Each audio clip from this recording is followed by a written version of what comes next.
There's something happening here, but what it is ain't exactly clear. My name is Stephen Sindoni. Thank you for tuning into the broadcast of Hopi Prophecy Revealed. In today's program, I will share an extraordinary Hopi prophecy that was first published and circulated among several Methodist and Presbyterian churches in 1959. Some of the prophecies were published in 1963 by Frank Waters in the Book of the Hopi. The account begins by describing how, while driving along a desert highway one hot day in the summer of 1958, a minister named David Young stopped to offer a ride to an Indian elder who accepted with a nod. After riding in silence for several minutes, the Indian said, "I am White Feather, a Hopi of the ancient Bear clan. In my long life I have traveled through this land, seeking out my brothers and learning from them many things full of wisdom. I have followed the sacred paths of my people who inhabit the forest and many lakes in the east, the land of the ice and long nights of the north, and the places of holy altars of stone built many years ago by my brothers farther in the south. From all these I have learned the stories of the past and the prophecies of the future. Today, many of the prophecies have turned to stories, and few are left. The past grows longer, and the future grows shorter. And now White Feather is dying. His sons have all joined his ancestors, and soon he too shall be with them. But there is no one left, no one to recite and pass on the ancient wisdom. My people have tired of the old ways. The great ceremonies that tell of our origin, of our emergence into the fourth world, are almost all abandoned, forgotten, yet even this has been foretold. The time grows short. My people await Pahana, the lost white brother from the stars, as do all our brothers in the land. He will not be like the white man we know now, who are cruel and greedy. We are told of their coming long ago, but still we await Pahana.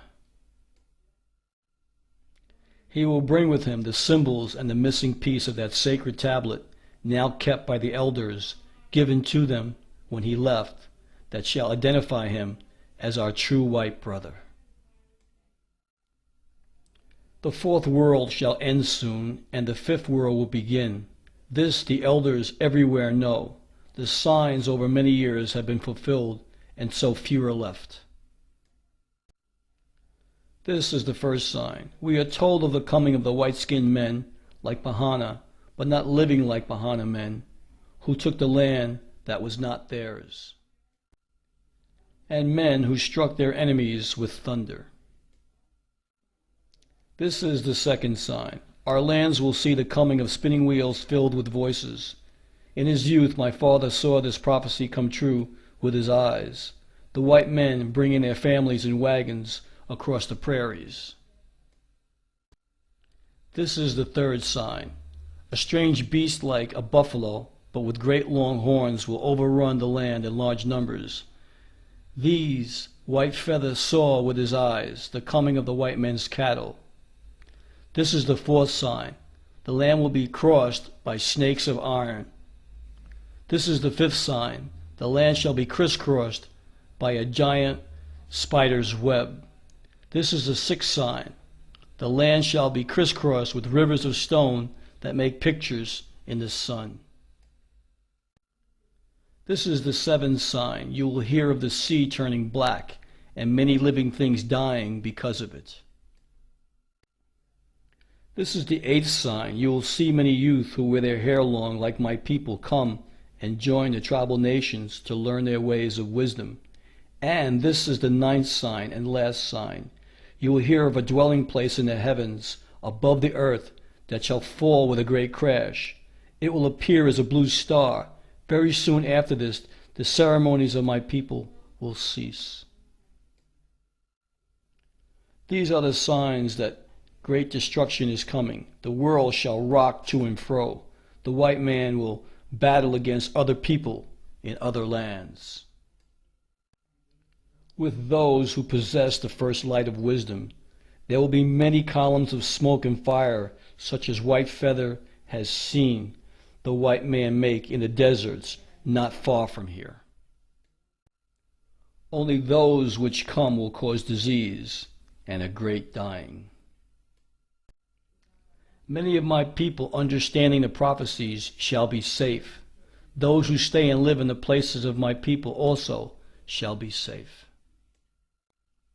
Then there will be much to rebuild, and soon, very soon afterward, Pahana will return.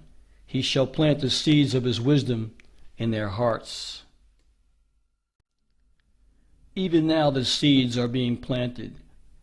These shall smooth the way to the emergence into the fifth world. But White Feather shall not see it. I am old and dying. You, perhaps, will see it in time. In time. The old Indian fell silent. They had arrived at his destination, and Reverend David Young stopped to let him out of the car. They never met again. Reverend Young died in 1976, so he did not live to see the further fulfillment of this remarkable prophecy. Hopi prophecy states that World War III will be started by the people who first received the light: China, Palestine, India, and Africa. When the war comes, the United States will be destroyed by gourds of ashes, which shall fall to the ground, boiling the rivers and burning the earth, where no grass will grow for many years, and causing a disease that no medicine can cure. This can only mean nuclear or atomic bombs. No other weapons cause such effects. Bomb shelters will be useless, for those who are at peace in their hearts already are in the great shelter of life. There is no shelter for evil. When will this prophecy be fulfilled? The Hopi elders, through oral traditions and references to ancient rock pictographs and tablets, state that when the blue star of Kachina makes its appearance in the heavens, the fifth world will emerge. This will be the day of purification. Thank you for watching Hopi Prophecy Revealed. To stop, hey, what's that sound? Everybody look what's going down. Stop, hey, what's that sound? Everybody look what's going down. Stop.